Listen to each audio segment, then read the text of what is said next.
Welcome to Talking Sci-Fi. If you're new here, hit that subscribe button and ring that bell. If you're returning, thanks for the support.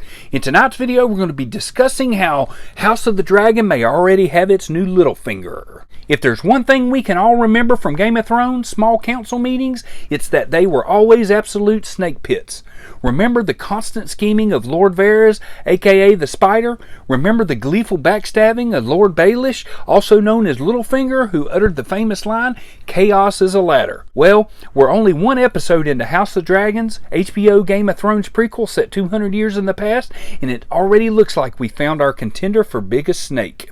First of all, it's worth noting that the sneakiest characters are the ones who don't wear their sneaking on their sleeves. In House of the Dragon Episode 1, it seems obvious who the sneaky character is going to be. Prince Daemon, who can at one point be seen literally spying on the small council while they talk about him, and who seems to have pretty clear ambitions for the Iron Throne. But is he really the Lord Varys or Lord Baelish of the story? Heck no. That title, at least in the first episode, is anything to go by, appears to belong to Sir Otto Hightower, the King's Hand. Let's look at the evidence, shall we?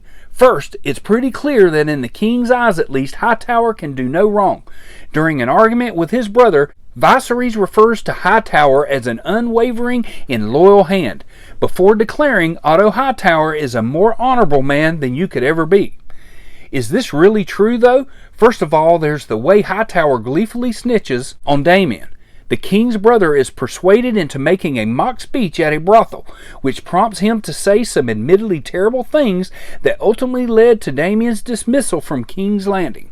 Hightower is the one to report these things to the king, courtesy of information he's received from the 3 separate witnesses. Sounds like the kind of thing Lord Varys would have done in Game of Thrones, doesn't it?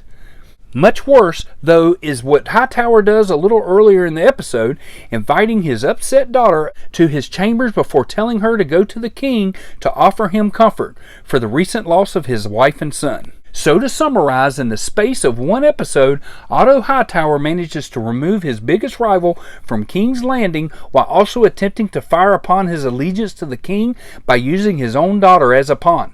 A second son who stands to inherit nothing he doesn't seize for himself is how Daemon describes Hightower earlier in the episode.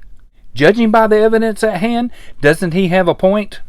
Hope you enjoyed this video. Let me know what you think in the comments section. Thanks for watching. Hit that subscribe button, and we'll see you next time.